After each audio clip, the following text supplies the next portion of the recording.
So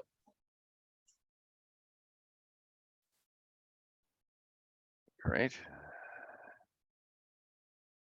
All right. So it's my pleasure to call to order the special meeting of the Tiburon Town Council on December 7th at a little after 4.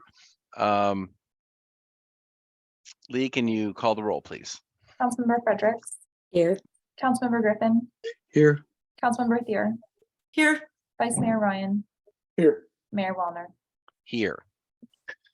All right. So I think our agenda item for the special meeting is a closed session. We need to see if there are any members of the public who would like to comment on the agenda item. I see there are no attendees. Is that also what you see, Lee?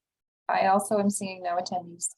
Okay, so we will open and close that public session and head to closed session. So please head to the other Zoom room.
Grant.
Hey, Jack. Hello.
Screen.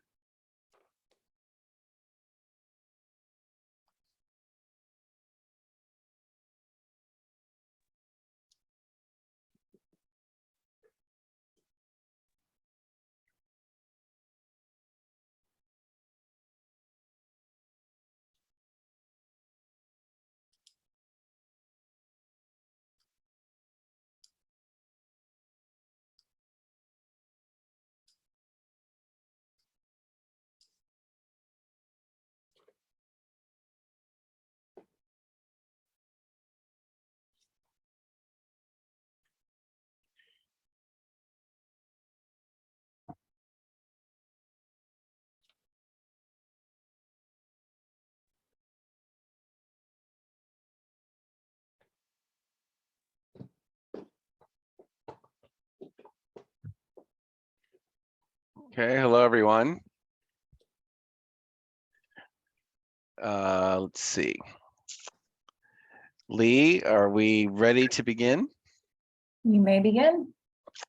All right, thank you. So it's my pleasure to call to order the regular meeting of the Tiburon Town Council on December 7th at 5 o'clock. Lee, could you please take the roll? Councilmember Fredericks, Here. Councilmember Griffin, Present. Councilmember Thier, Present. Vice Mayor Ryan, Here. and Mayor Wellner. Here. All right, so the first thing we're going to do is report out on closed session. We just had a closed session. Is the town attorney available to report? Yes, Mayor. The council met on 2 items in closed session tonight and took no reportable action. Okay, thank you very much. Next, we're going to oral communications. If there's anyone any member of the public present who would like to make comments on something that is not on tonight's agenda, now is the time that we reserve for that. Lee, could you please provide instructions? Yes, thank you. If you would like to make a comment during this meeting, please use the raise hand feature of Zoom, which will indicate to me you would like to make a comment. You can find the raise hand button on your webinar controls bar on the bottom of your Zoom window or smartphone screen. If you're using Zoom, I will invite you to turn your camera and microphone on to address the council. Please accept the request from the Zoom host that you're being promoted to a panelist. If you're calling in using a phone, you can dial *9 to raise your hand, or you can submit an email to comments@townoftiburon.org. Great, thank you. So it looks like our first comment is from Chuck. If you could please introduce your full name. You have 3 minutes.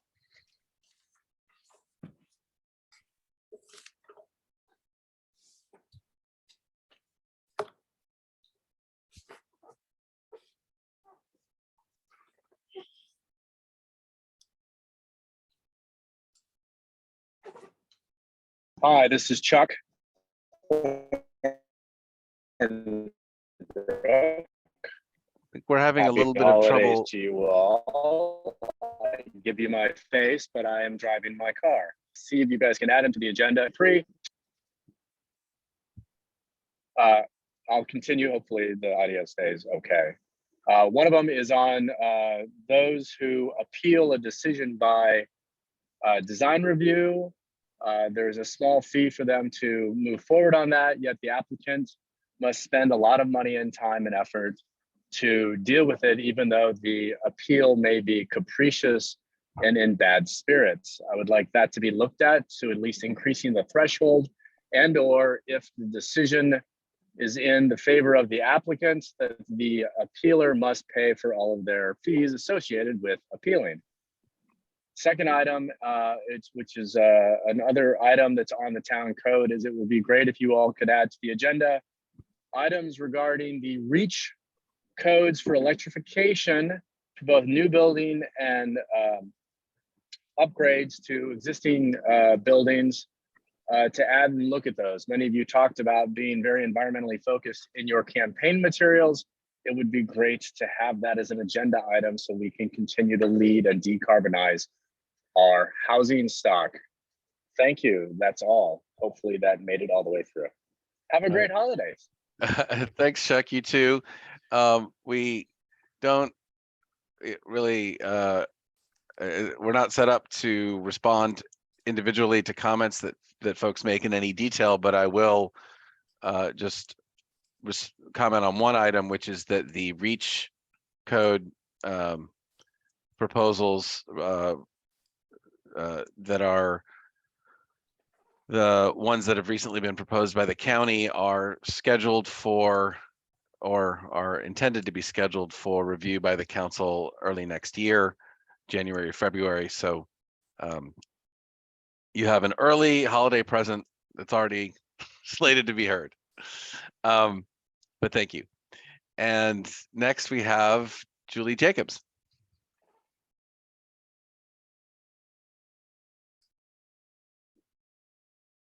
Thank you, and welcome back to the re-elected members of the Town Council. Thank you. I had 2 quick questions. The first is whether there has been any progress on the development and presentation of the objective design standards for the housing element.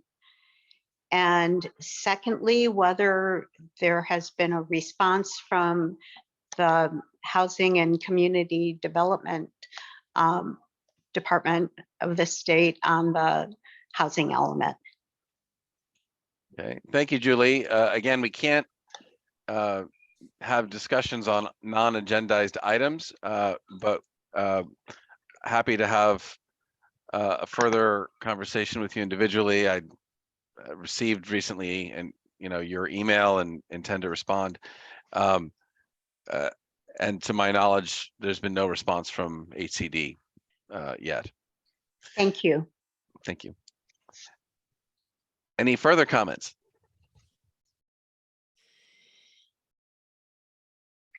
All right, so we'll close the oral communications portion of our agenda and move to the consent calendar. Is there any item that's currently on the consent calendar that a member of the council would like to remove for discussion? Okay, I'd actually like to remove item 1,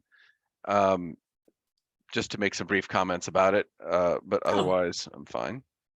Okay, that was the one I was going to remove, so that's good. Okay. All right. Any other items? Okay. And I'm asking any member of the public, is there any item on the consent calendar that you would like to have a discussion about? Looks like Suzanne Mellon.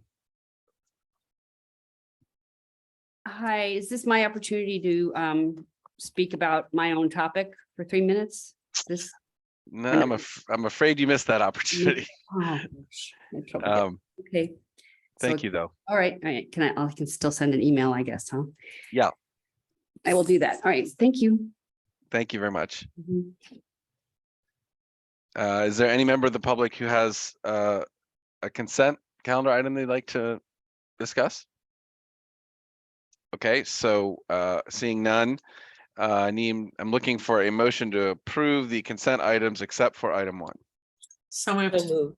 Second, Thank you. Lee, can you call the roll? Councilmember Fredericks, yes. Councilmember Griffin, Yes.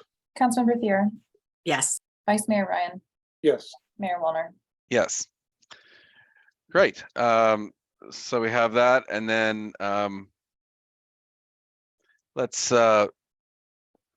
take up item number 1 that was removed. It's the Richardson Bay Sanitary District Agreement. I just have some brief comments about that. Just to highlight for the public and anyone present that this is again the culmination of a very important effort by the council to complete a missing puzzle piece in our open space. It's the area where the sanitary district ponds are on the way to Blackie's pasture, on the way to McKegney Green from Blackie's pasture.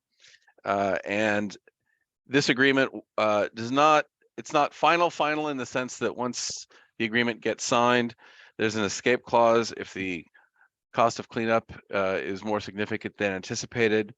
But by all accounts, it looks as if this agreement will pave the way for those ponds to be removed and for that area to become part of the town's open space, which is just fantastic. And I can only apologize that it's taken so many years, but there's been one issue after another, but I think we're close. Maybe we'll get it done during the next mayor's term. Any further comments? Yeah. Please go ahead. Yeah, I'd love to make a comment. This is just very exciting. I remember when this was just an idea that people thought was kind of crazy. And the fact that we are set, I don't think anything's going to go wrong. So I'll be the eternal optimist. But the fact that we are set to possibly increase our open space in the town of Tiburon is a gift to the residents and future generations that is something that this council will do that is doing good. And we don't often get that opportunity. to do something that is just fantastic and great. A lot of the work of a town council member is running the town and making sure the potholes are filled. And those are all very, very important things. Those are good things. But, you know, when we get to work on expanding our open space, on a climate action plan, on truly the visionary goals for the future of this town, you know, it just makes me very proud and excited to be on the town council. So I want to thank Mayor Wellner for pulling this agenda item from the consent calendar. And I too want to recognize its importance to the future generations of Tiburon and other Marin County residents. Okay, any other comments? Okay, let's, I'm looking for a motion to approve. So Mayor moved. Tenay, can you please open up public comment first? Oh, I apologize. Is there any public comment on this item? Okay, seeing none, I'll close the public comment period, and now I'm looking for a motion to approve. So moved. Second. Thank you. Lee, can you call the roll, please? Councilmember Fredericks, Yes. Councilmember Griffin, Yes. Councilmember Thier, Yes. Vice Mayor Ryan, Yes. and Mayor Wellner. Yes. Terrific. All right. Next, we have a couple of presentations. The first one is for three of us who've been reelected to make our oath of office. So this will be interesting because we're doing it on Zoom. And I guess we'll just have to hold our hands in a place where people can see them. But Lee, why don't you instruct us on what to do? Sure, Mr. Mayor, I will leave it to your discretion if you'd like to do everyone all at once or individually. I think if we were in the chambers, we'd be doing it all at once, but I'll leave I it think to we should. you. I think we should do it all at once, unless Yeah. anyone. And I guess Okay. just for the benefit of the public listening, with the adoption of the consent calendar, the council has officially certified the results of the November 8th election and has declared elected our council members, Vice Mayor Ryan, Councilmember Fredericks, and Mayor Wellner. So if you all are ready. Yeah. Okay. So you're just going to do it all at the same time. So I'm going to say, I state your name. I, John I, Wellner, Alice Jack Frederick, Ryan. do solemnly solemnly swear swear That I will that I will, support. or Yeah. we have it in front of us written. Should we just read it, or do you want to read it for us before we repeat it? You can all read it. Is that okay? Jack, do you Yes. have it in front of you too? Okay. Yep. yeah, All right. So here we go.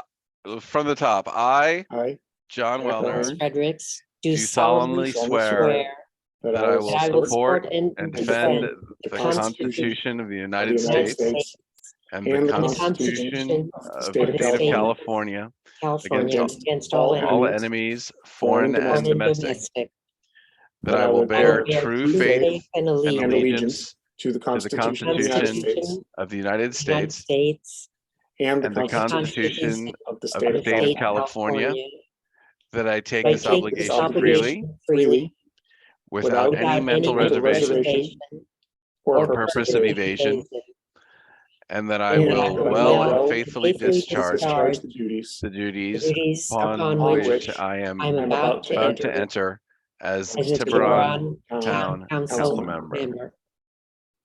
All right. Thank you. Congratulations. Thank you, Noah. Congratulations. That was quite a coordination that I know ensures success for the council in the future. If you Yeah, can well, do that, we can do anything. it's very interesting because everyone has their own cadence, so we're all listening to each other as we go. But anyway, thank you all. It's very exciting. Next, we have another exciting presentation. This is introduction to our new police captain. Chief of Police Monahan, please take it away. Thank you, Mr. Mayor, Mr. Vice Mayor, members of the council. It's my pleasure tonight to introduce to you Captain Michelle Jean, our new captain and new member of the Tiburon Police Department. It's significant to say that when we conducted a search for this, we reached out and used an outside executive search firm consultant. And that helped us cast a really wide net because we really wanted to get a robust pool of candidates. And I will say that we ended up with a very qualified pool of candidates who then had to go through a series of panel interviews consisting of members of our community, members of our DI task force and council, as well as public sector executives, a panel interview process just like the one that I went through in my process. So certainly a competitive process. And I'm happy to say that there definitely was a top candidate that stood out amongst that group. And that the candidate stood out not only because of her people skills, but just the depth of experience that she brings to the table. That has already she's already been with us for over a month, and we've already seen the benefit of having her in our organization. It's just an absolute pleasure to have her. She has endeared herself to the staff and to the community members that she's met. And again, she brings a depth of experience that's so important right now, a real deep understanding of contemporary law enforcement issues that are very relevant right now. And again, just the experience and people skills. So it's just my distinct honor to introduce to all of you Captain Michelle Jean. Good evening, everyone. It's a pleasure being here and to see everybody's faces. I've heard wonderful things about each and every one of you. I've met Jack. Jack stopped by one day and introduced himself, so it's a pleasure to see you again, Jack. It's amazing. I've only been here for a month, but I feel like I'm already a part of the town. It was a warm welcome from everybody, from town hall to the department itself. I want to say thank you to the chief and Greg for their vote of confidence of bringing me on as the new police captain. I know it'd been a while since someone had served in this capacity, and it's my complete honor to be here. I know a lot of people say it's an honor, but I really do mean this. It was exciting to get the call to say that I got the nod for the job. And it's a small town. It's a small town feel, which I really enjoy. I grew up in a very small town, and I appreciate the dynamics and the diversity here. And it's just been such a pleasure to be here and work alongside the chief. We have a lot of goals and policies that we want to incorporate into this department. His goals are my goals. We will work together to bring this department to the standard that we feel it should be. And that's my commitment to the chief and to all of you who are before me. We continue to want to improve and move this department forward, and definitely work with the community and other stakeholders to make this possible. Great, thank you. I think we can all briefly make comments if we want. Let me be I was gonna say the first, but I'll be the second since Jack's already gone to talk with you. Jack beat you to the punch. Welcome. We're very, very happy to have you, and we're eager to get to know you and work with you. So thank you for coming before us, and welcome. Thank you, Mayor. I appreciate it. Other council members, any other words of welcome? I'm sorry, go ahead, Alice. No, I was just going to welcome our new Captain Jean and tell her that I will be dropping in if she's available. And if my company is not enough of an incentive to say yes, I'll bring my famous banana bread. Oh, I love Thank you, banana bread. You're welcome anytime, and I promise I will drop anything to meet with any of you. Promise. Thanks, Ellen. As a native San Franciscan, I appreciate your rise to the high ranks in the San Francisco Police Department. I remember working to help diversify that, both in terms of women and people of color. And I particularly like your history and your background because you're in charge of the Richmond District Station. I grew up on 41st between Fulton and Cabrillo. That was my home station. Dear friends, and you come well recommended. So for those two reasons, I'm very pleased to see you here, and I hope that you do well in your journey. Thank you. Thank you, Noah. Appreciate it. Yep, Councilmember I wanted to say a few words. I want to thank you so much for coming to Tiburon. I too lived in the Richmond district. I remember the previous captain. I know how hard it is, especially for a woman to rise to the level that you have. in a very competitive department. And I know also that the Richmond district is not an easy one to run. There's a lot of officers there. I think there's how many now? Is there 100? Yeah, at one point I had 100 officers, Right. 15 lieutenants, I'm sorry, 15 sergeants and 5 lieutenants. It was, yeah, in a very diverse community Yes. with a lot of residents and along commercial districts too. But I loved it. That was my favorite job.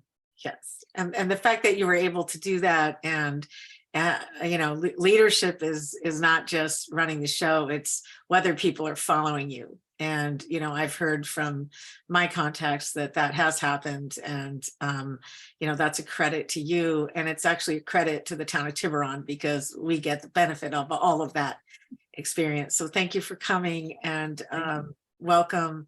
And we look forward to working with you, and I'll also come meet with you. But I don't make banana bread, but Alex, I've never had your banana bread. I've been on this council for a really long time, and I want to know why I haven't gotten banana bread. That's what I want to know. Anyway, Well, I'll make a deal with you. If she brings me the banana bread, I promise to save you a piece and get a hold of you, okay? I like that. I like Okay. that. Well, real quickly It's before, definitely worth it. I'll vouch for it. real Thank you, quickly before Captain. John. I just John wanted Mulder- to thank Captain Jean for relieving me of guilt. Before right. John Wilder was in, I just want to say something really quickly. I'm so old. I remember there were only 2 restaurants on Clement when I grew up. Yeah, now you have a smorgasbord of everything. We have Russian food, Chinese food. They opened up a Turkish cafe. It runs the gamut now. It's Great. You could go to a different restaurant every night for probably the next 5 to 6 years and still not hit them all. Vice Mayor. And so obviously we already met, so hello again. And Hi, as I Jack. said before, welcome. I read in the ARC today that you had spent some time at the Pacific Stock Exchange, and I don't know whether I'm more shocked that you did that or that you disclosed that you did that and that it didn't disqualify you from service. Because that's part of my past I try to bury. And so we definitely have something to discuss at some point. We Probably at do. Sam's more than the police station, but looking forward to talking about that part of our past. Look forward to it too. All Welcome. right. Great to have you here. Thank you, Jack. Thank you. Okay. All right. Well, thank you. Welcome again. Thank you, Chief. Thank you, Mr. Mayor, members of the All right. council. Congratulations for being sworn back in. Oh, yes. Wait, congratulations. Thanks very much. Okay. So now we go to action items. Mostly election related stuff. The first item is an invitation for me to give a really long, drawn out speech, which I'll resist the temptation to do. But I do have a few remarks about the past year, and then can give the council an opportunity to speak before we move on to election of the new mayor and vice mayor. So when I was thinking about what I'd like to say, I was thinking about how I could characterize the past year. And I actually, as I was doing that and wrestling with it, I came up with 4 alternative speeches. So what I'm going to do is I'm going to give all 4, but I'm going to make them really short. So the first one was to characterize the past year as the year of open space, because it was, the fantastic crowning achievement of the last year, which I had very little to do with in terms of the passage of Measure M, but have been a longtime supporter of the process, is the Martha property having a real shot at being acquired and protected in perpetuity, which will just be fantastic and is so important to the future of Tiburon. But in addition to that, we have a lot of other pieces of open space that are coming together in exciting ways. The consent item that we pulled out is one example of continuing to improve and protect our open space. The master plan that is now underway to perhaps reimagine our open space a little bit and see what the community wants to do with it is underway. And I would also include the shift that occurred this year, whereby the parking lot of Blackie's pasture is now not being used as a staging area. I think that's a wonderful improvement to our open space as well. So I think it's been a terrific year with regard to open space, and I could stop there. But my second speech is about the year of reopening, and it's been in many ways a wonderful year of reopening and reopenings.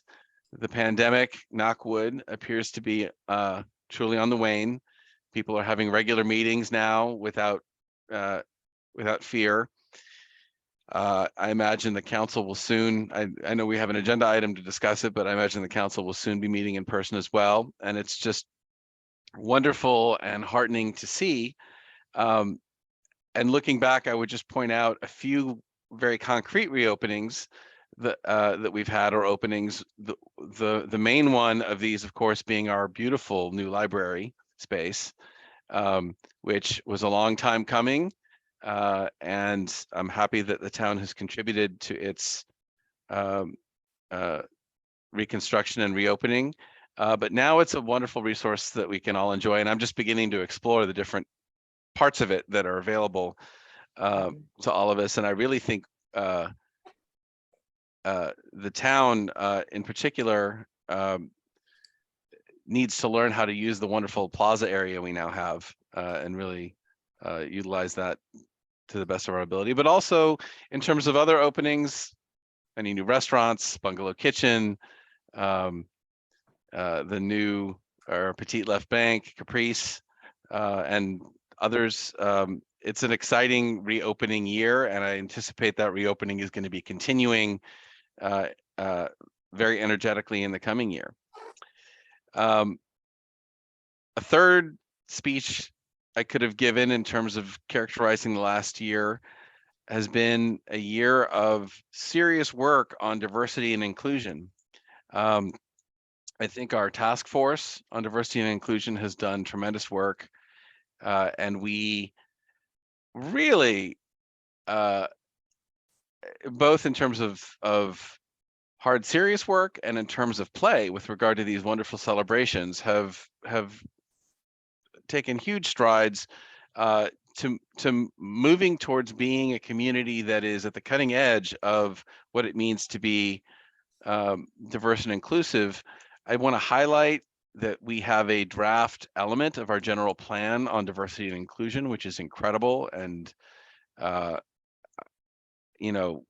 it's rare to have such an element, but I think for a town like ours, which is small, I think it perhaps is the first of its kind. It's very exciting, and I'm so pleased about it.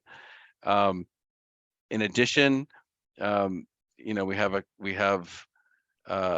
adopted a whole set of police reforms that I think are huge in terms of moving us towards equal treatment of everyone and community policing in a wonderful and inclusive way, the way we want policing to be here. We have, at the direction or recommendation of the diversity task force, hired a consultant to advise the town on how to manage diversity in terms of its own staffing and incorporate best practices for doing that. And then we've had these amazing celebrations which have put Tiburon on the map, the most recent of which I think was the Diwali celebration, but there have been celebrations we're now committed to, and have this wonderful Juneteenth celebration every year. We have special events on Women's History Month. We put up flags during special celebratory months and weeks.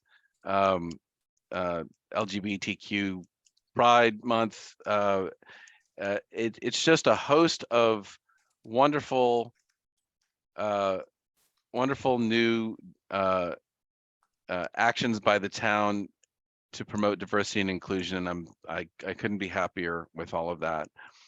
And then finally, on the last speech that that came to mind was a year of sustainability and progress on that front. I think the climate action plan is incredible. So excited about it.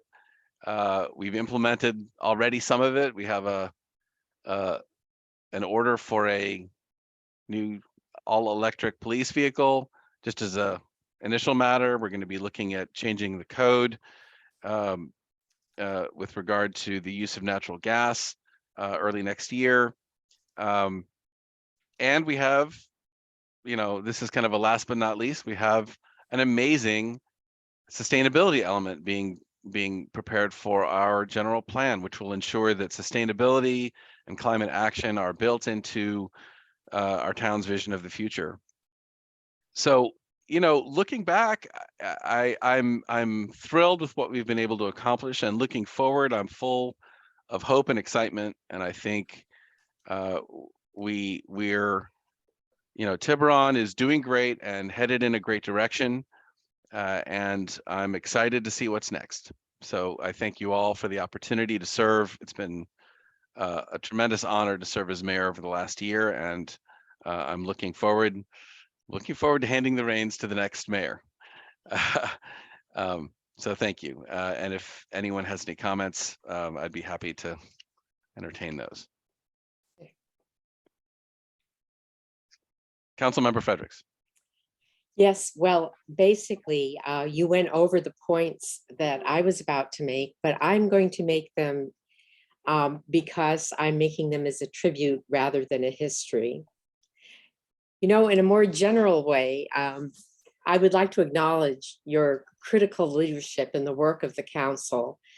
We actually had someone come before us and call us a do-nothing council, and that really supports my going over the work of the council that you have provided such critical leadership in. But you do have one amazing attribute, and that's a gift for running meetings. You follow the bouncing ball of our discussions, you fairly summarize all points of view, and you cough up a motion most likely to achieve consensus. I think that's a gift of yours, and it's a gift to us. Thank you. But let's just run through the business that you guided us through. We were in the middle of the general plan update, the state required document that gives us our crucial policy outlines and what needs to be implemented by the town. We went through the beginning of the housing element, and that required us to rezone sites to accommodate the possibility of over 600 new housing units in the next 8 years. And you added the diversity elements and the sustainability elements to our general plan. And that was an idea of yours that we all supported wholeheartedly. I think it's going to make a huge difference. But not only did you set in place the policies, you actually helped organize the climate action plan to implement the sustainability elements policies. And these steps are very important. It'd be great if we could show up at a meeting with an idea, make a motion and implement it. But that is not the way it works for complicated issues. You were part of the ordinances that implement the climate action plan, electrification of town equipment, and possibly the community homes structures, consideration of REACH codes, the single-use foodware ordinance, compliance with relevant state laws regarding food waste, and broadening the ban on gas-powered landscape equipment, all under consideration or actually acted on. As you pointed out, continued work with the diversity inclusion task force and all the follow-up on their recommendations, from community policing to engaging some expert guidance on the town's hiring, disciplinary, mentoring, promotion, and other HR activities, and the amazing community engagement in organizing these celebrations of diversity. I think setting the tone for people to set up this for us is very important. And I think we are all thankful to you for that leadership. We hired a consultant to identify alternatives to broaden internet access and create a strategic plan to achieve realistic goals. I think that was a great idea.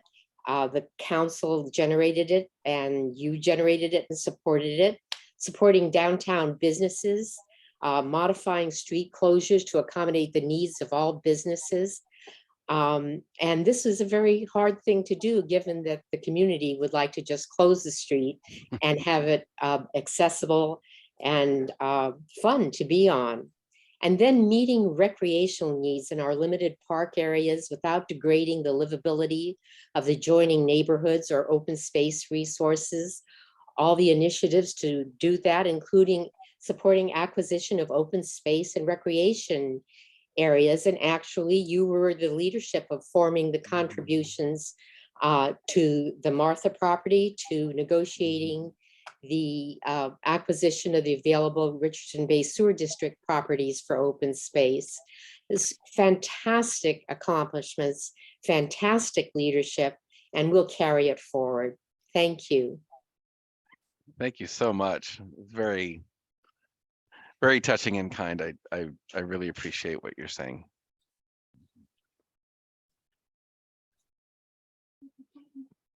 And I would add,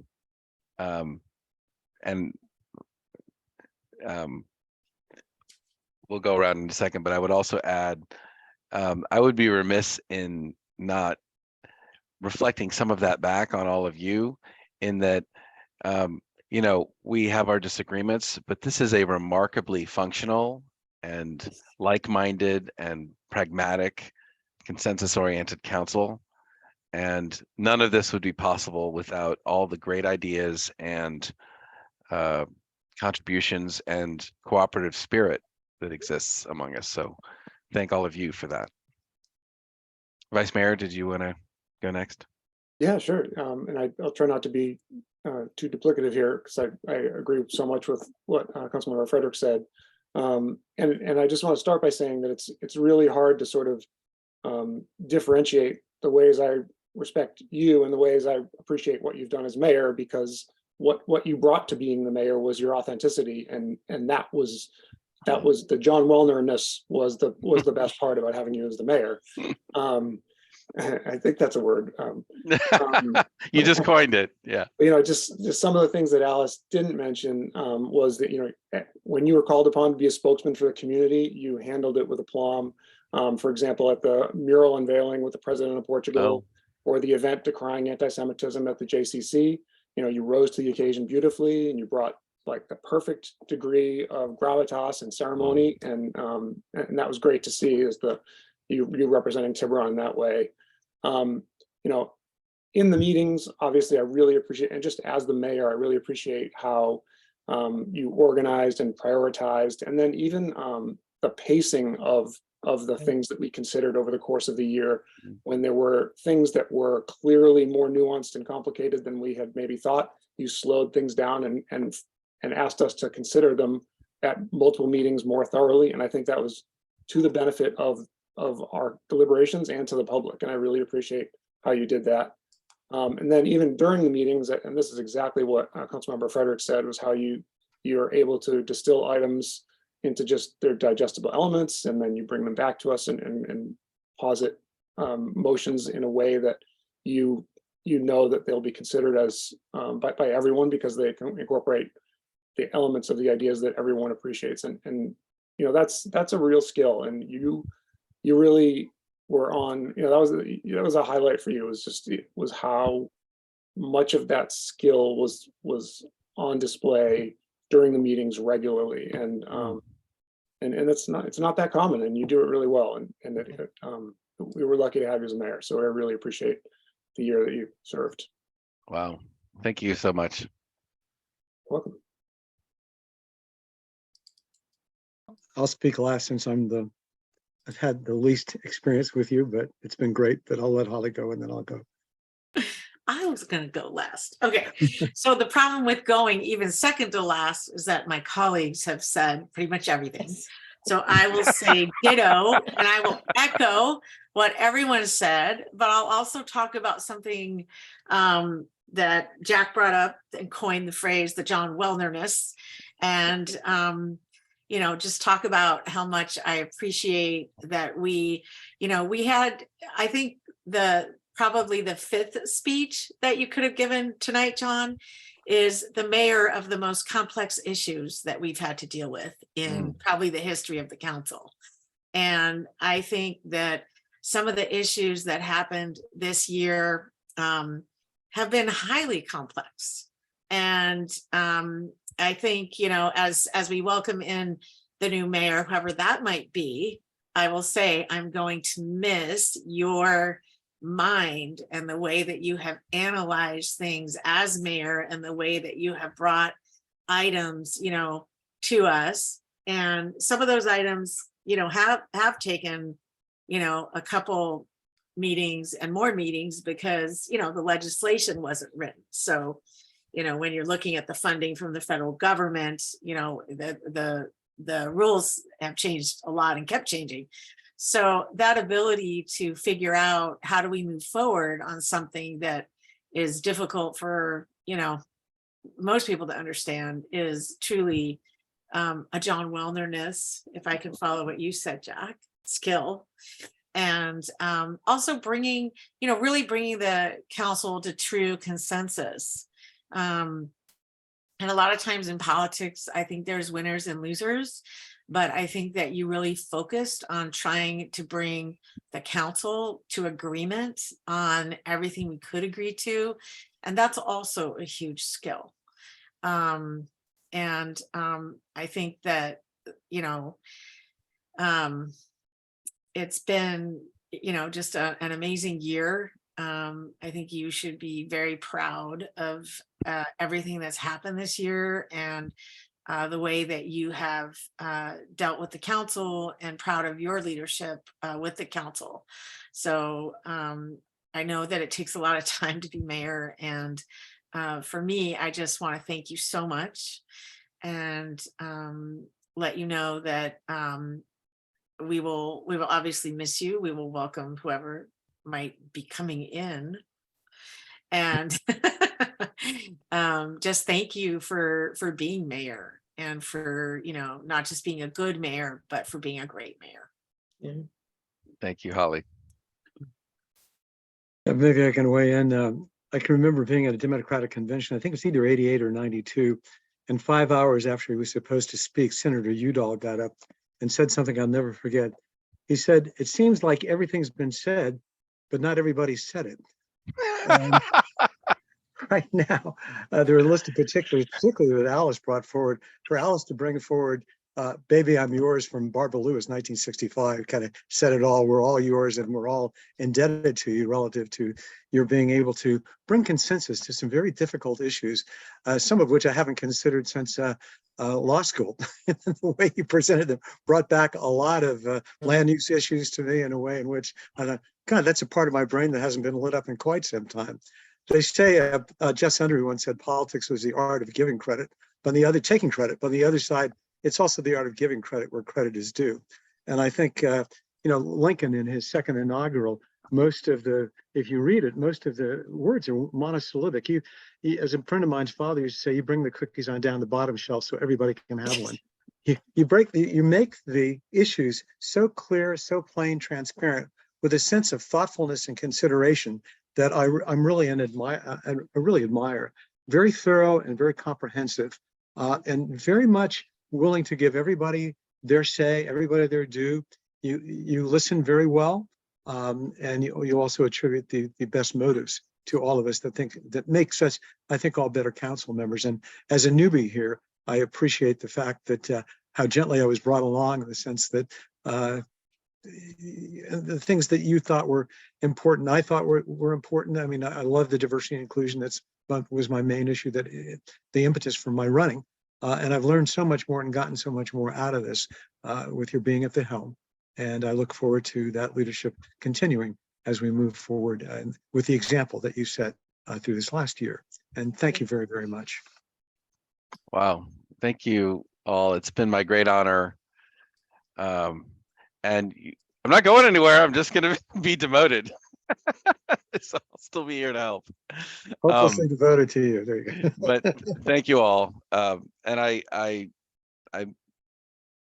mean it when I was talking about the, I think, the wonderful character of this council, and I look forward to continuing to work with all of you. All right, so let's get on to the business of selecting our next mayor. So that's the next agenda item.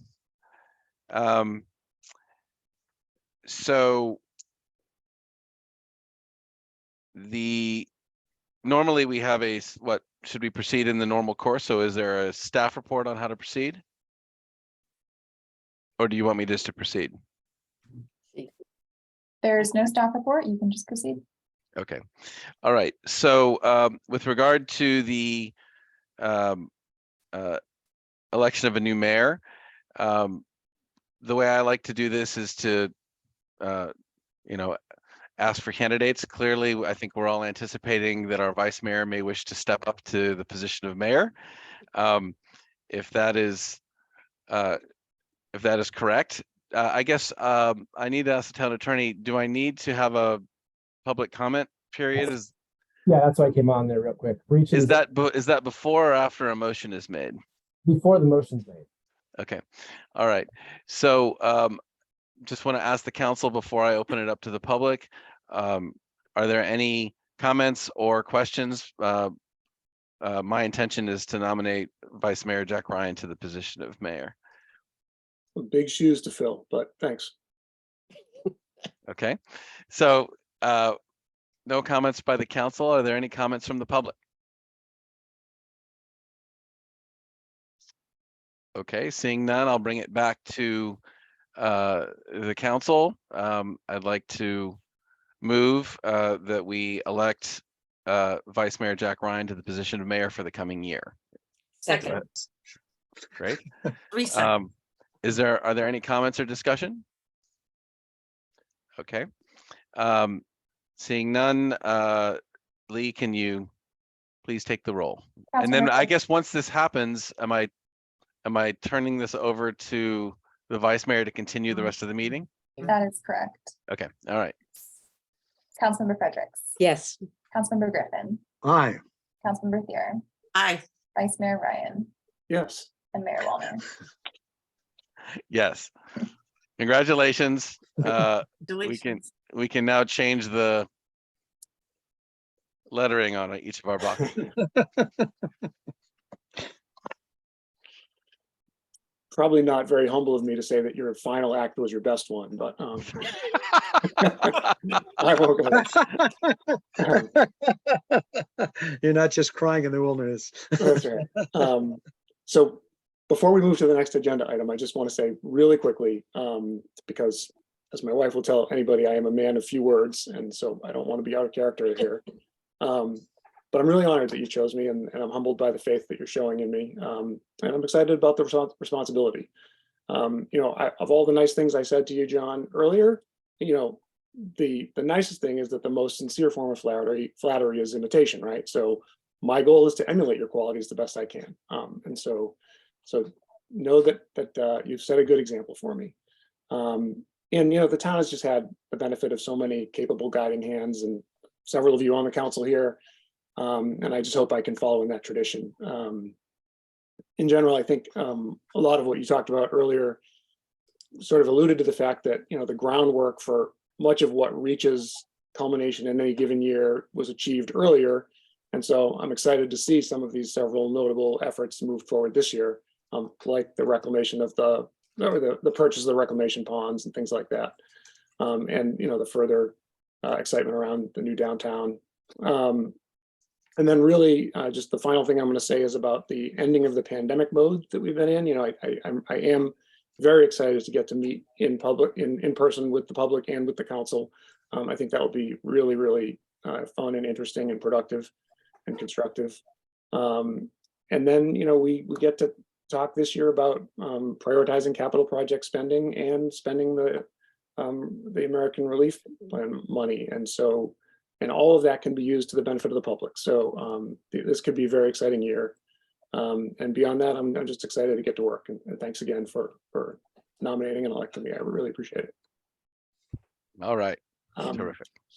And so with that, I am going to move right along to the election of a new vice mayor. I would like to take the pleasure of nominating Noah Griffin for that role. And I know I kind of subverted any discussion there around that. I hope that that's something Noah is looking forward to.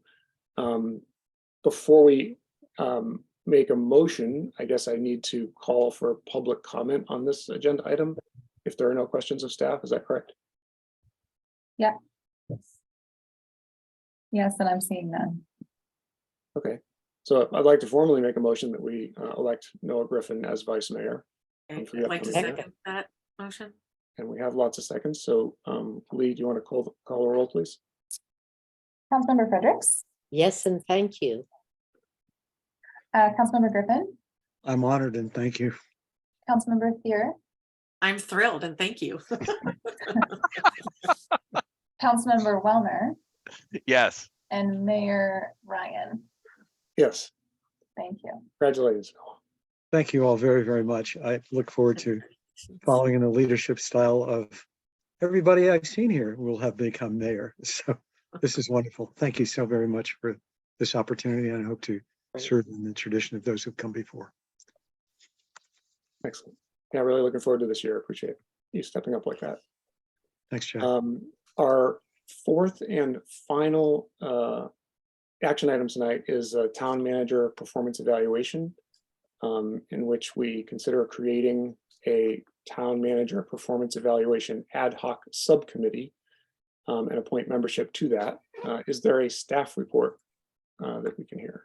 Just very quickly, as the mayor said, this is simply the creation of an ad hoc subcommittee and appointment of 2 members. The ad hoc will be called the 2023 Town Manager Performance Evaluation with the purpose of the same, and it will sunset after the performance evaluation is complete.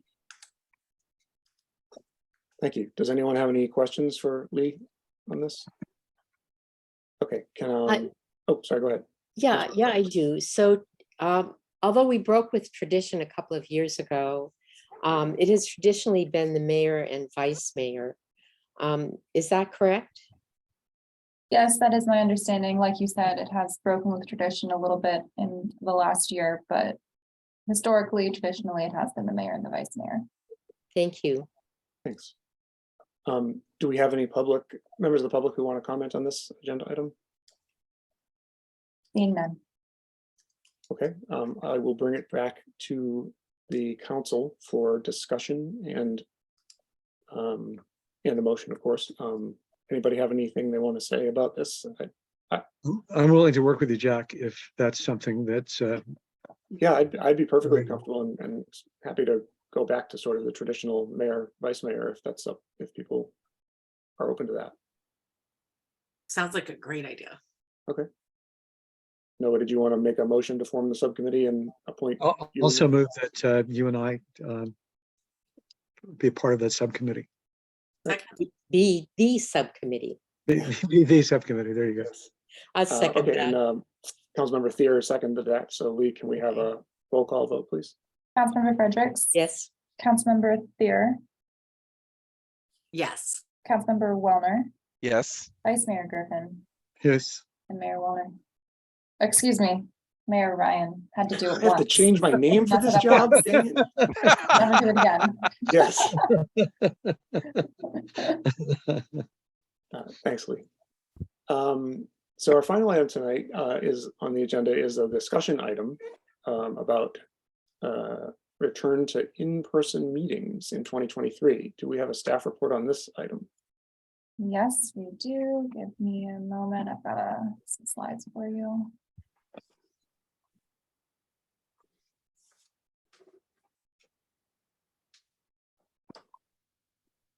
Okay, hopefully you're seeing my screen. We are. Okay. Okay. So tonight we're going to be doing a discussion item on returning to in-person council meetings. As you all know, all the town's board and commissions, including the council, have been meeting remotely since 2020, when the Brown Act teleconference rules were relaxed to allow us to go fully virtual. Last year, September 2021, the Brown Act was first amended to allow virtual board meetings during a state of emergency if the governing body made monthly health and safety findings, which the council has been doing on a monthly basis since then. In September 2022, the Brown Act was amended again with new teleconference procedures that will become effective on January 1. Just this last October, the governor announced the end of the state of emergency, or excuse me, the state of emergency will end on February 28th, 2023, meaning the town will no longer be able to operate virtual meetings under AB 361. And we will resume in-person meetings with the new teleconference procedures that become effective in January. Tonight, we are just starting the discussion of asking the council for some feedback and some direction on a few logistical items about returning to in-person meetings. If the council is ready to give us direction on anything tonight, we will of course take that direction, but we're also sort of prepared for the council to maybe want a little bit more time to think it over, and we'll be prepared to come back to the council in January for any of the items left undecided tonight. First, a short review of the new Brown Act procedures that are going to take effect on January 1st. There is a longer list in your staff report, but I'm just going to pull out a few of maybe the most relevant highlights here. Just as prior to 2020, a quorum of the body will need to be present and participate in the meeting in person at a single location open to the public. So we will return to the chambers essentially. The new requirements are also a lot more complex for members that want to teleconference in, most notably that any member of the legislative body can only teleconference in if they have just cause or with emergency circumstances as approved by the body. Just cause is childcare, caregiving that requires remote participation, a contagious illness, physical or mental disability, or travel while on business of the legislative body. Any member teleconferencing in has to use both audio and video. The town has to provide two-way participation for the public, and the meeting must be paused if there's any broadcast disruption. Like I said, tonight I'm going to be asking the council for some feedback on meeting management, some logistics, and I'm going to be asking you if you do want to proceed with this, well, which boards and commissions do you want to do it for? So I'm not going to read this, but this is just a reference list of all of our bodies and their regular intervals to keep in mind. First is video streaming. Staff has worked with the Community Media Center of Marin, aka CMCM, to outfit the chambers with cameras and the technology required to video stream and cable cast town council meetings. Prior to COVID, town meetings were only audio streamed through our website. When we go back, council meetings will be video streamed through the website and will be cable cast in a regular TV slot.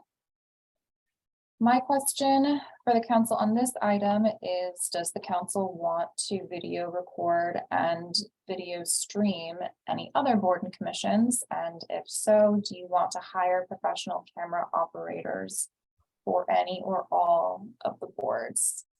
The council could choose to hire CMCM camera operators. They cost $90 per hour plus an extra hour for travel and setup. Or the town could train staff to operate the cameras. Staff operation of the cameras would probably be pretty minimal switching, probably switching between just 3 wide shots of the room, probably 1 wide shot of the dais, 1 shot of the staff table, and maybe 1 shot of the audience. It could be a cost savings measure, but there's definitely still a cost associated with this because it will probably require additional staffing for meetings. Design Review Board, Planning Commission, they usually already have maybe more staff present at meetings, but our advisory bodies more often than not only have 1 person present. So those meetings would definitely require at least 1 additional person at each meeting. As a general rule, I'm suggesting that video streaming is probably always going to require at least 2 staff members. least 2 trained staff members in attendance, I should say. And the next big item is remote participation. So providing a Zoom option. Like I said, the Chambers has been upgraded quite a bit, and now it also includes the necessary technology to operate 2-way Zoom meetings for members of the public to remotely participate in the meetings. So in addition to the online video stream and cable cast for council, members of the public will be able to call into the meeting and actually participate, raise their hand, and make comments. My question here again. Yep. My question here again, does the council want to implement a remote participation option for any other boards and commissions? Managing remote participation is definitely a much higher impact responsibility and will likely require an actual dedicated staff member in attendance. If the council wants to proceed with remote participation, I'm sort of assuming that you will also want to implement video. Please correct me if I'm wrong there. So I'm also going to be looking for feedback on if you want to hire CM professional camera operators on any that you would like to do this for too. This slide is just meant to illustrate some of the additional responsibilities that we're talking about for staff and adding video, streaming, and remote participation. I have separated Planning Commission and DRB from the advisory bodies. You certainly don't have to think of it like that in your decision making, but they're just staffed a little bit differently. There's usually more staff actually present, and that kind of impacts the workload on the staff member in attendance. For council, DRB, and PC, like I said, there's usually some kind of support staff already in attendance, and they can possibly take on some of these responsibilities. You can see here that some of the back end responsibilities for the support staff is a lot for one person to manage between the cameras, operating the Granicus stream, which is our live stream through our website, the Zoom meeting, managing changing the feeds for the presentations, keeping the presenter in the council chambers correct as well, doing Zoom moderating for public comments, alternative public comment opportunities we accept comments through email, taking minutes, and I added tech support in here because ideally, hopefully whoever was there will be able to know enough about all these different systems and all the ways that they integrate to be able to do tech support potentially live during a meeting. The new Brown Act requires us to pause the meeting if there's a broadcast delay. So as you can see, it's certainly a lot and would be definitely a lot for one person to do, particularly if they're the dedicated staff member that's interacting with the body during regular meeting discussion. CM camera operator costs. I think I said this before, but the council could hire a CM camera operator, $90 per meeting hour plus 1 hour for travel setup time. I did a little math here for you. This is our 2022 meeting hours. This is not perfect. This doesn't include tonight's council meeting, and I think a couple of these bodies still have another meeting later this month. So not perfect, but this is the kind of the numbers that we're looking at.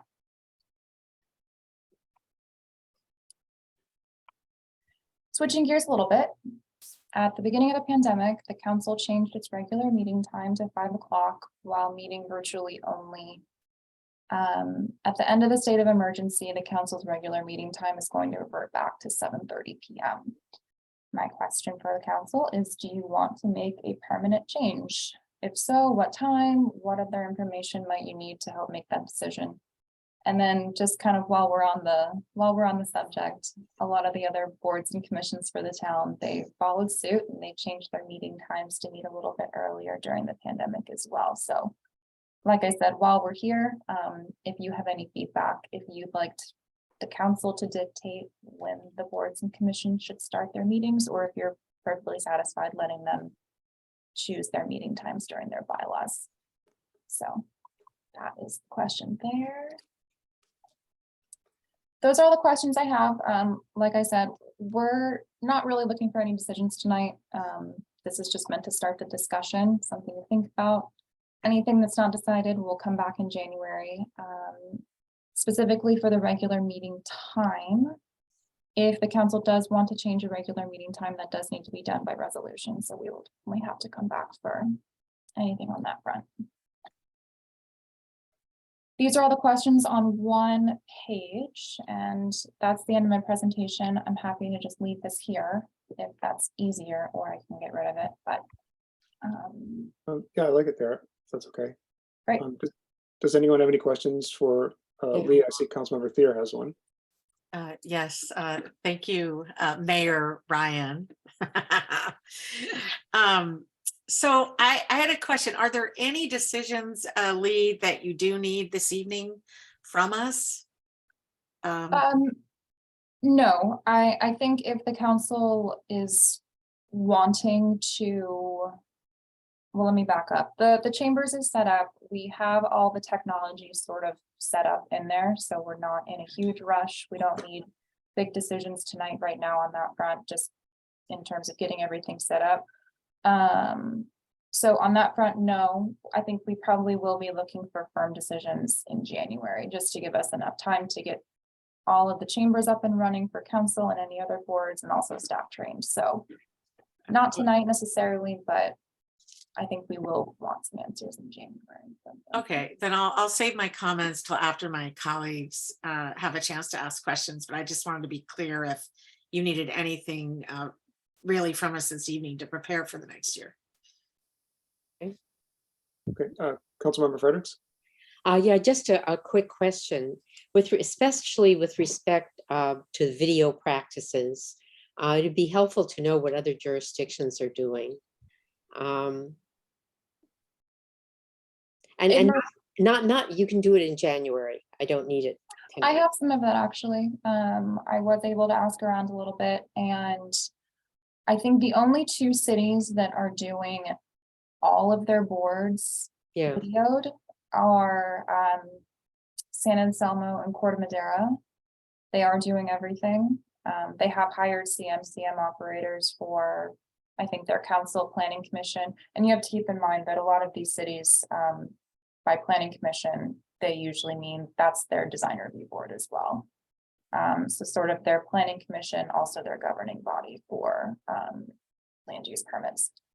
The rest of the cities, I didn't hear back from every city in Marin, but a lot of them are really only doing planning commission and council, and the rest are not videoed. I think there's kind of a movement to start maybe considering it, thinking about it, but they're not doing it at this point. Okay. Thanks. Councilmember Wellner. So I just wanted to make sure I understood what you were saying about Zoom meetings, and that is that during council meetings, there'll be a screen available for Zoom participation from the public, but for a council member to participate that way, they would need just cause. Is that correct? Correct. Okay. Yes. And that's true even if their participation isn't needed for a quorum? Like if there's a quorum plus them? Ben can advise. Yes, no matter what the circumstance are, if you're appearing remotely, you'd have to fall within AB 2449. Okay. And it's also there's two provisions. There's just cause and emergency circumstances. There's two different provisions. Okay. But that's the requirement for any council member to participate that way. Yes, if you want, that's in addition to the regular Brown Act provisions that have always been there pre-pandemic, where you have to list your location and post an agenda before, 72 hours before the meeting. Oh, okay. So that the old system where if you aren't going to be present, you can provide notice and a location, that will also be in effect. Correct. Thank you. So, Okay, go ahead. So Ben, how broad is just cause? For example, if one of us were exposed to someone who's COVID positive, and that's it seems to me that'd be a running question, because right now COVID positive is not what it was before, but with more people getting infected, there's more chance for variation and sicker people later. So being exposed to someone Is that a just cause? Looking at the definition, I would say no. There's also, you know, as Lee read, it's childcare or caregiving of a child is one. A contagious illness that prevents a member from attending in person. So it doesn't clarify whether or not you have to have the contagious illness yourself. But again, I would add, if you know ahead of time, 72 hours prior, Yeah. you could still follow the old Brown Act rule, as long as we have a quorum in council chambers. The only drawback is you have to make your house accessible to anyone in the public who wants to come watch under the old Brown Act rules as well. And I'm going to put you on the spot a little bit here, but do the old Brown Act rules also require you to be calling from within the jurisdiction? No, Okay. I mean, I think you called from New York once, Councilmember Wellner. I mean, under the old. No, Brown- that was Councilmember Thier. Okay, yeah, someone, I mean, I remember that instance, but yeah, no, you can be anywhere as long as you post the agenda at that location 72 hours in advance, and you make that location available to members of the public to participate. Okay. You know, there were some bills to change that latter requirement, making your remote, none of them passed. Well, that's what AB 2449 is. This is the bill that Lee's talking about tonight. That passed, and it's in addition to the old Brown Act rules. So we still have the old Brown Act rule, and now we have this other process where you don't have to post, you don't have to make available to the public if you satisfy just cause Okay, or it's an emergency circumstance. got it. And Ben, he didn't say childcare, but care for spouse. Is that part of it as well? Correct. Okay. Okay. Thanks. Any other Do we questions? expect any potential changes then in the next couple months with the new legislature? I don't expect it because there was a lot of bills, as Councilmember Frederick mentioned. The league was heavily involved. The legislature really didn't pass a lot of what the league was asking for to make it kind of similar to what we do now, and pushed back, and we ended up with AB 2449. Got it. Any other questions? Okay, so at this point, if there are any members of the public who want to speak on this, let's take public comment from them. I am seeing one. Can I go ahead and recognize? Yes, please. Sorry. Crystal Durant.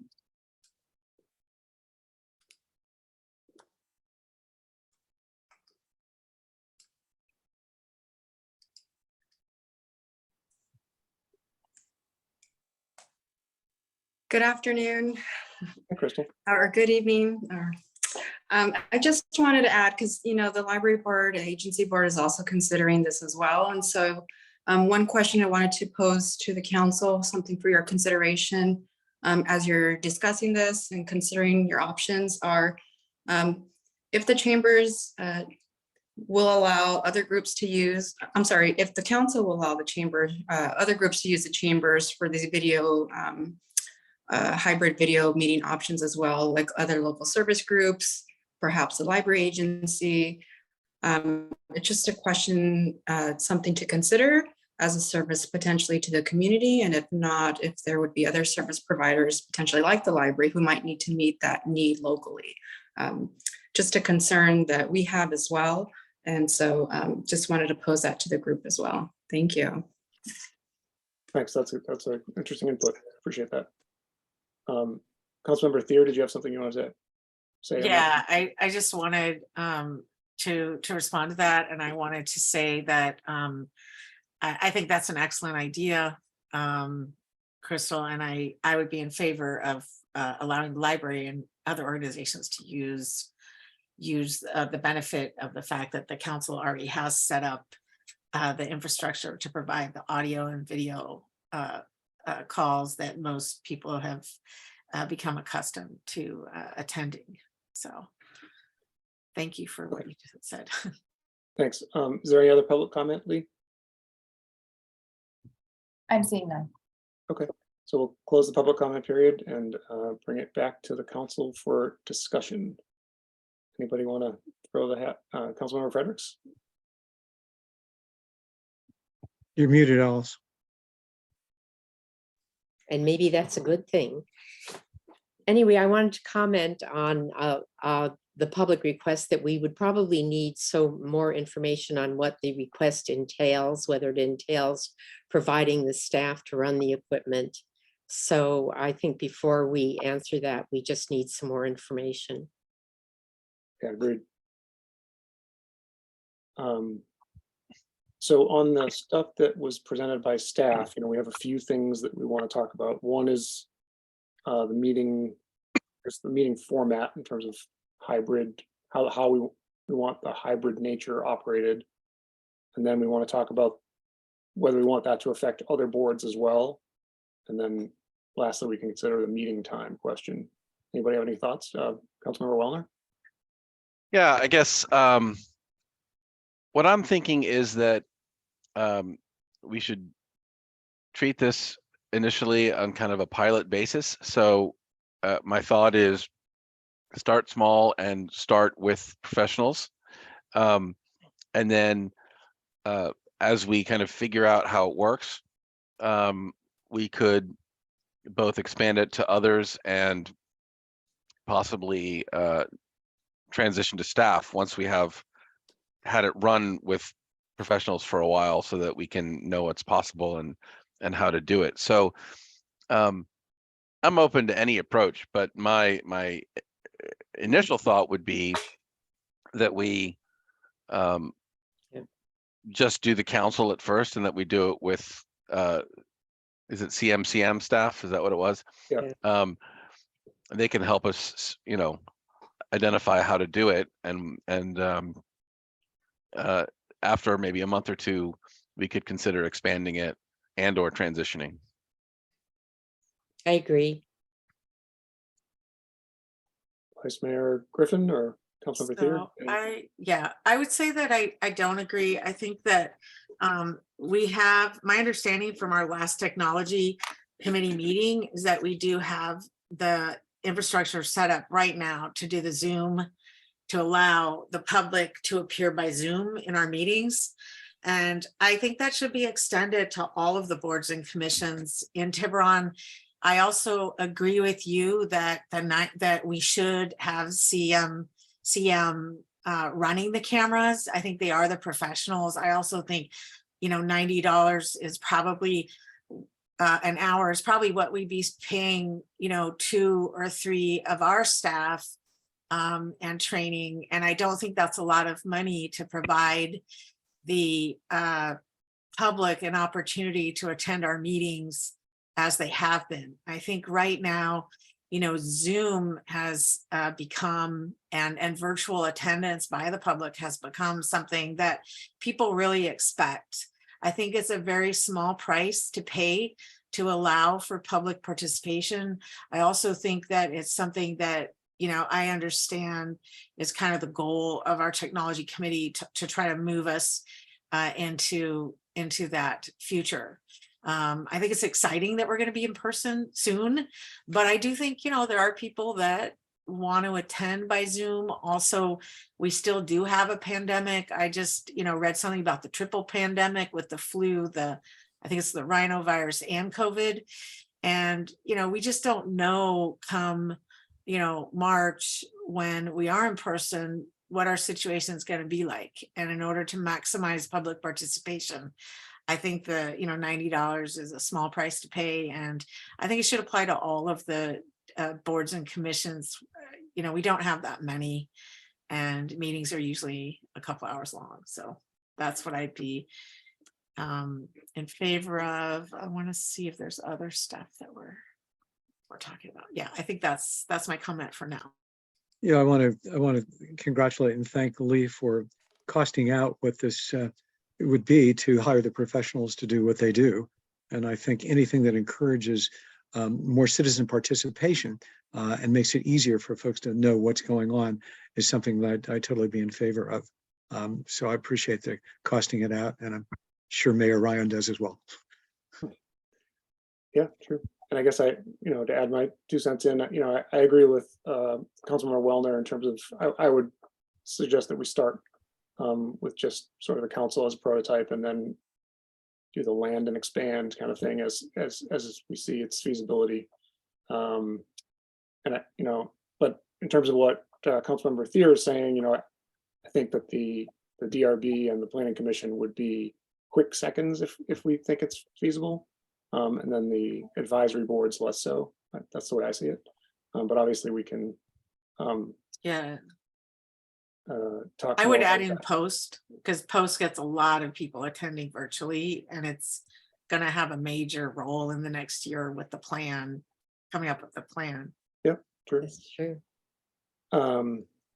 What about, no one mentioned anything about potential meeting time adjustments. Anybody have any thoughts on that?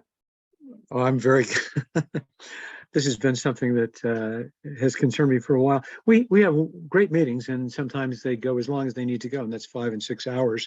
I'm thinking if we start the meeting earlier, meetings that I know the Board of Supervisors meets at 10 a.m. Might be a little too early for many of us, but at least maybe a 1 p.m. start. So if our meetings go for 5 or 6 hours, we're still fresh. We've given consideration to the staff that puts in very long hours and will be doing so. I know I'm 24/7 caretaker in a situation here at home. That would make it a lot better just personally for somebody that needs to be on call here. So I would really be in favor of taking a look at starting the meetings a little bit earlier for the benefit of making good decisions, for the benefit of the staff, and for the benefit of not the second longest tenure, but the second oldest person on the council. Thank you. And I'm sorry, so Lee, I have a question actually. If we do nothing when we revert, when the emergency order goes away, would we be, like, per resolution, are we at 5 p.m. meeting starts, or does it go back to the 7:30 meeting starts? It goes back to 7:30. The resolution is written so that as soon as the state of emergency ends, or excuse me, let me back up. The resolution says that 5 o'clock is only the regular meeting time while the state of emergency exists. So theoretically, March 1st, it'll go back to 7:30. Gotcha, thank you. So I think Councilmember Thier had her hand up next. Yes, thank you. I also agree, I think that there's a lot of precedent for boards and commissions meeting earlier. And I've seen, the Board of Supervisors, other cities and agencies do meet during the day. I think it's more respectful for our staff. And I know that I have been at some meetings that have gone till almost 1 a.m. And also other meetings, in the past year that would have gone to 1 a.m. if they started at 7:30 p.m. So I am very strongly supportive of meeting earlier in the day. And I think it's 1 or 2, I do work full time.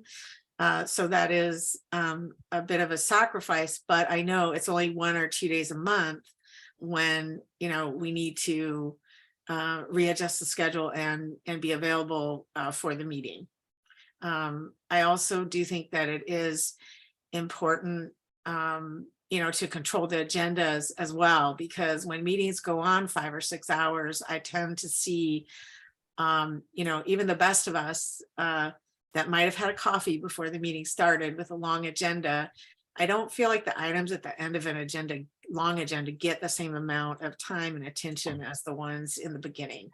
And I think that's just human nature, as much as I don't want to admit it. Thanks. Councilmember Wellner, please.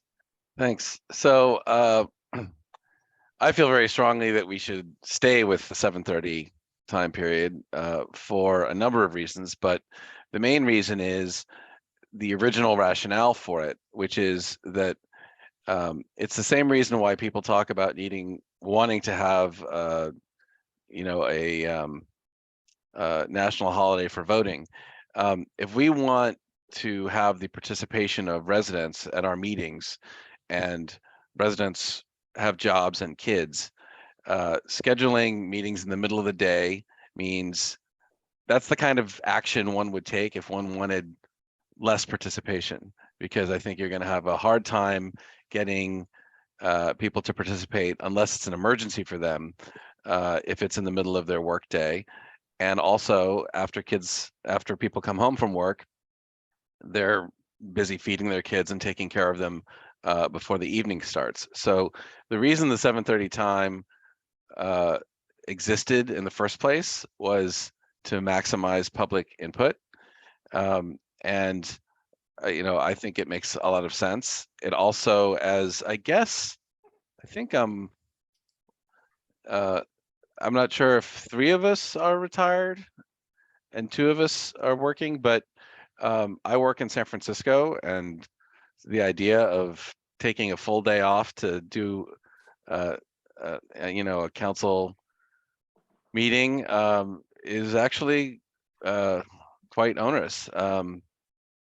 And evening meetings have been the in-person practice for many years. I think we should continue them for those reasons. Thanks. Yeah, Councilmember Fredericks. yeah, and I agree with John. I know that I'm retired, but sometimes I have a long day of meetings and phone calls and talking to people, and then a 7:30 meeting.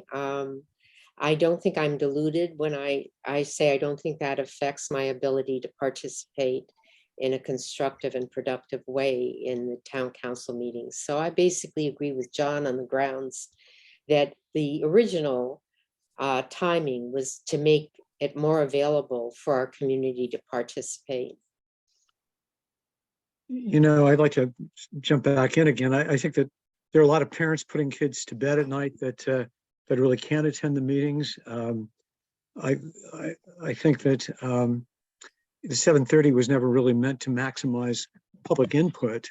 And I really wonder if it wouldn't be more convenient for most of the people that actually do show up to the meetings to show up during the day. I think that it certainly the precedent has been set with the Board of Supervisors, and I think I don't know if that discourages people from coming to their meetings when they have issues that are important.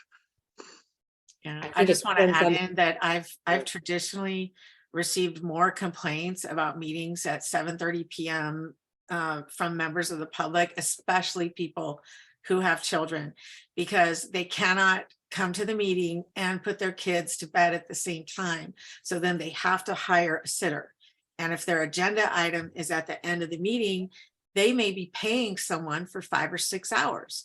So I understand the work issue. I do have a similar issue, but I don't think, I think we maximize participation by having the meetings during a time when people can attend. I think right now people can attend by Zoom, and they can come and attend the meeting. I do think 7:30 is way too late.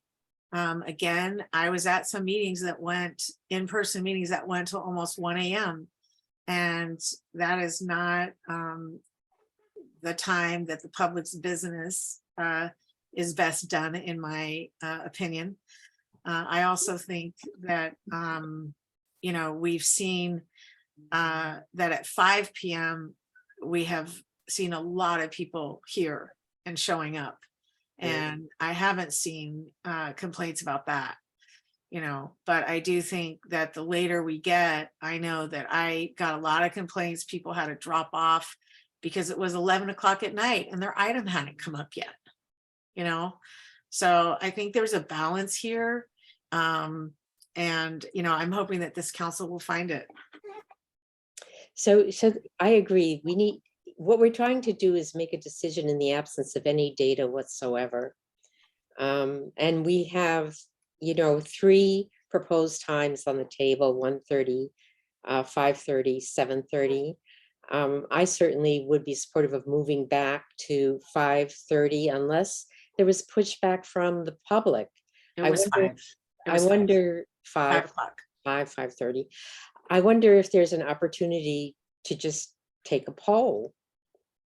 Yeah, I think that's a great point, and that is something we should undertake for sure. But Councilmember Wellner, you had something to say? Yeah, I just have 2 quick comments to follow up. One is a request for staff. I don't know if you have this information tonight, but certainly we should have it for our January meeting. I understand the Board of Supervisors moved their meetings to 10 a.m., but it would be useful to know if any other city in Marin has their meetings outside of evening hours, not in Zoom mode, but in the regular in-person meeting mode. And then secondly, I just want to respond to the idea that as a data point that council member Thier has received complaints about meetings going late. We haven't had meetings at 1 in the afternoon, so there's no opportunity to know if you'd get complaints about those, but I'm willing to bet that there would be a lot of complaints that we would all receive about having meetings in the middle of the workday. We don't know. I mean, we don't know. No, I know. I'm just what- saying as what will a data happen. point. I As a do data think, point. I do think that, you know, looking at how we can make this most convenient to the public is kind of what we're getting at without, you know, making it so our council members can attend, can attend as well. But I think there's a compromise here. I think there's a happy medium. I think we're going to find it. I kind of like the idea of a poll that, that Mayor Wellner, Mayor Wellner's things. I mean, Mayor Ryan, it still says vice mayor. So anyway, but that might be an option to do some kind of a poll, and just in response to what just most recent former Mayor Wellner said, things aren't open yet. So we don't know what other jurisdictions are doing. I think what you said is a good idea to have our staff look at it. I would just ask that you not ask them to look at it for the January meeting, because they have their break in another week. And I don't want them to have to feel like they may have to work over the break. And that's a concern. But other than that, I think those are all good things that we should be looking at. So, Sorry, go ahead, Councilmember Fredericks. yeah, just to comment on my idea of a poll, I think that what we're going to find is no matter what time you choose, there's a demographic that can't make it. And so it will not end up, and I'm just saying this for the benefit of the public, being a vote of the majority. It'll be, as Holly and the new mayor just said, balancing the best outcome. And then let me just throw two other things at you. Obviously, this is just discussion item, but I believe, if I remember correctly, when we were at 7:30, we were the latest in Marin to start of all the districts. I mean, everything was evening, but we were the latest. We were the latest. Secondly, I think it was about a year and a half ago, we did have a citizen complain about the 5 p.m. start, and they were hoping to move it back to 6. And we even discussed it at a council meeting as an item to discuss if we should move it later, because even during the pandemic, she was frustrated that she couldn't get to the meetings that started at 5.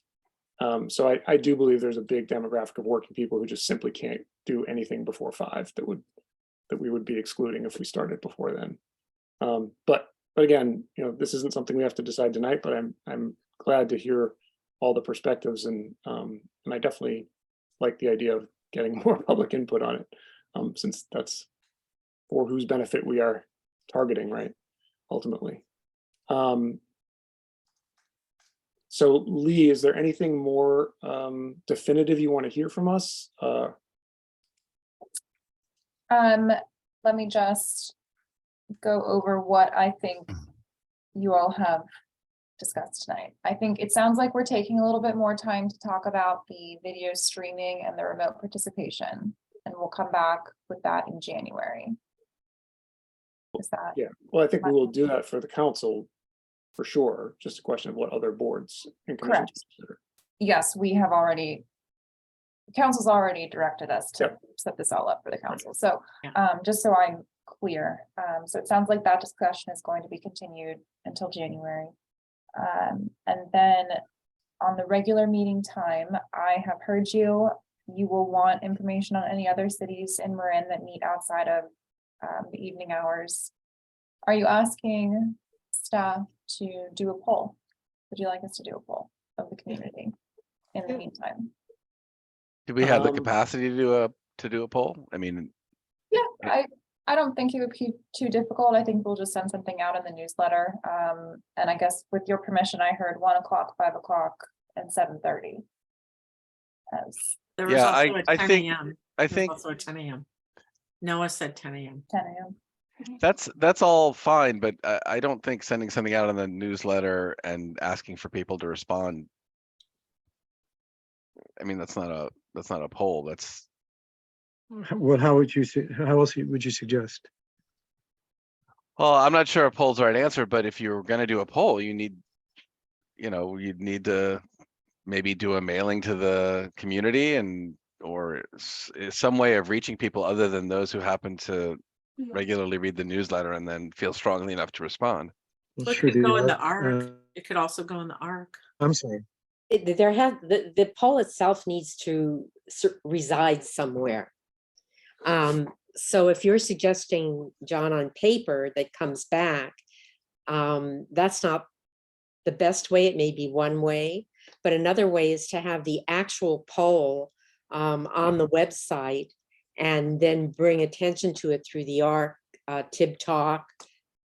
We as individual council members can promote it on Nextdoor or however we contact with people. Yeah, I That's a don't feel good idea. I don't feel strongly about it. We can do it however we want. I just am saying that if you don't hire a polling firm, then it's just asking around basically, which is fine. But what does the polling firm have connections, access, emails, addresses that we don't have? I'm not an expert on polling. I'm just I mean, observing that Yeah. posting it and talking to a few people is going to get you some information, but No, I agree. it's Yeah. hardly gonna. I mean, we wouldn't. This, I guess, we haven't opined yet, but hopefully, for example, when we're developing the master plan for the parks, we're not going to rely on a newsletter and some people responding. We're going to actually survey what people want. I don't know. This issue doesn't seem to me to rise to that level of need, but I'm just saying, operating in an absence of data is just about the same as operating with some minor skewed data. So I don't know that it would help us. I mean, so what about the why idea would of it be just, skewed? I mean, if people are, I mean, I don't know. I get what you're saying, John, that it's not going to be any scientific poll, but I think in the past, in order to get some public input, that is what we've done. The town has done surveys, publicized them in the ARC and publicized them through the Tib Talk and other methods. I know some council I mean, put things on Nextdoor. So it's not going to be like a scientific poll where you go to every household, but I don't think we have a budget for that. And I don't think this issue right. really warrants that. I think we're just trying to get some idea of where the public's at. And I don't know what else we would do in this case. Well, Other than that. Yeah, I agree with John, though, that Tib Talk has a nice email list, but I'm not sure that is the best way to get people to the only way to get people to respond. Well, the other problem, I mean, we don't have to get philosophical about polling tonight, but the other point of this is that people don't really care until they have an issue at stake. So what I'm imagining is no one's going to pay attention. And then there's going to be an issue like the issue that ripped through my community a couple of years ago that divided the community in two, which was whether or not people should be allowed to build a second story in Belveron East. And everyone showed up at that meeting. Now, what's going to happen is then they're going to care and they're suddenly going to realize that the meeting is at 1 or at 10 a.m. or at 7:30 p.m. and they're going to have a reaction to that based on whether they can attend. So, we can try and I'm not objecting to any approach. We can try and ask around and put it in the newsletter. I just think that that's not going to give us the kind of quality information that we could base a decision on anyway. And we'll probably get the same kind of response we did to general plan elements, where we have a meeting, 20 people show up, or we have a poll and 50 people answer. And, are we going to base our town policy on the 50 people who happen to answer? It's kind of silly. So. Yeah, but you can only do what you can do. And if we consider the poll just a dot on a learning curve for the public, that's the best we can do. or what about, here's a crazy, even less scientific idea. What about just like a suggestion in the next TIB talk that, hey, we're considering, various times for when we are out of the emergency period. And then see if we get any visceral reaction from a group of the community. It's like, you're doing what? And because No, then I we wouldn't think be it needs, telling people to respond who might not otherwise respond. We'll only get responses from people who are genuinely, feel strongly about it. Not that that's better data, but it's, sorry, go ahead. Yeah, no. I think that's a good idea. And I would add to it, one of the ways to get people to respond is to frame it as a question that identifies an issue. The town council is considering blah, blah, blah. Would you attend based on which time the issue is heard, or something like that, where you connect it to an issue that they might feel they have an investment in.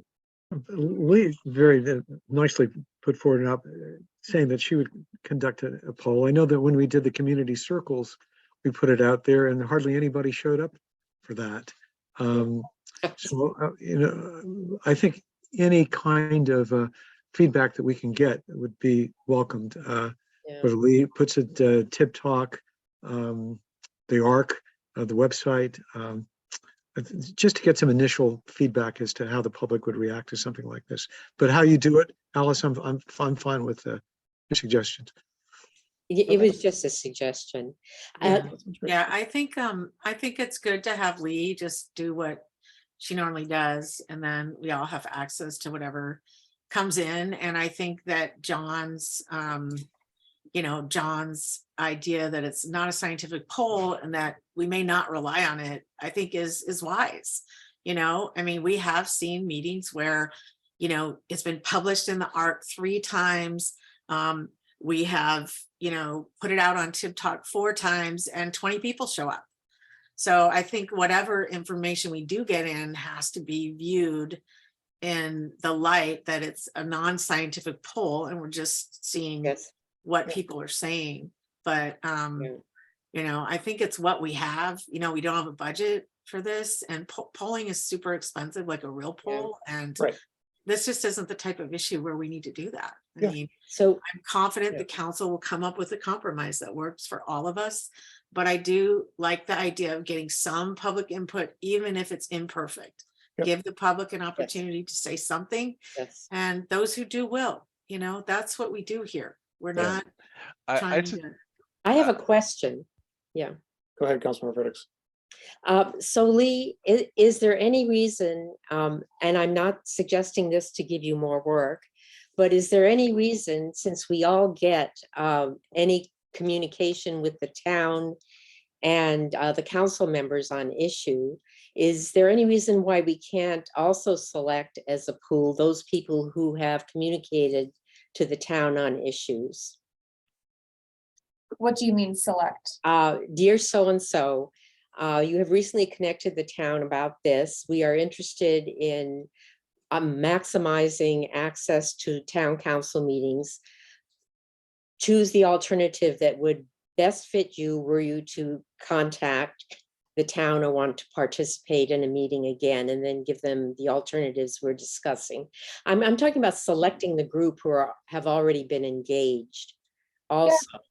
I mean, off the top of my head, maybe we actively reach out by email to some of the people that have submitted letters in the last year. Is that a burden? Yes. No, it's not a burden, but we have the information if we have to look it up, and it's all on record here. So. Okay. Councilmember Wellner. Yeah, I would just say, if we're going to be doing any kind of informal polling, one thought that I would toss out is we might want to, we might want to avoid specific times and ask basically, do people want us to meet in the morning, afternoon, or evening? Because I just think that it's going to get complicated, and if we're going to put in specific times, then I would suggest we also stick in 6:30, and then too many times. So anyway, that's my okay. Yeah, that's a great idea. Okay, thanks. So, does that make sense, Lee? Yes, Okay. I am hearing a survey widely publicized with morning, afternoon, evening suggestions. As far and wide as we can get it. I like specific times, but I may be only one. Yeah, I like specific times only because then people know what you're talking about. I mean, morning could be between 8 AM and noon. I mean, I don't think that's precise enough for people to give meaningful feedback. So maybe the compromise would be early afternoon, 1:30 to 3:30, early evening, 4:30 to 6, regular times as in the past, 7:30. You know, you could literally have a poll and put a bunch of different times between, 10 and 7:30. I mean, that's what we're talking about, right? So Or you you could could say have at the- people check the box and say what time works for them. Yeah. I the- just think that when we do early, evening, late, it means something different to everybody, and it's not going to tell us anything. Because And you know I might, what? Yeah, okay. sorry. I mean, I might define evening as 5 to 7 because maybe I go to bed at 9. Someone else defines it as 4 to 6 because they go to sleep at 7. It's just, we have to provide something. Structure. Yeah, I think so. And I think it'll give us more meaningful input. So maybe you just put the times by the hour and see And- what people do. Yeah. And See what they maybe pick. ask them to rank order it. That'll be better information. So now you're getting too complex for me. Well, But it would I be don't very know. interesting, for sure. I mean, only Jack will be able to decipher how we statistically figure out how many people picked this over that. So we'll be looking at you, Jack, to figure that out as our numbers guru. But Yes. no, I mean, if you want to rank it, that's fine. I mean, I don't know. We just have to have some kind of input that gives us anything, like any type of guide. Okay. Yeah, I think rank ordering gives the message that we expect you to be a little accommodating.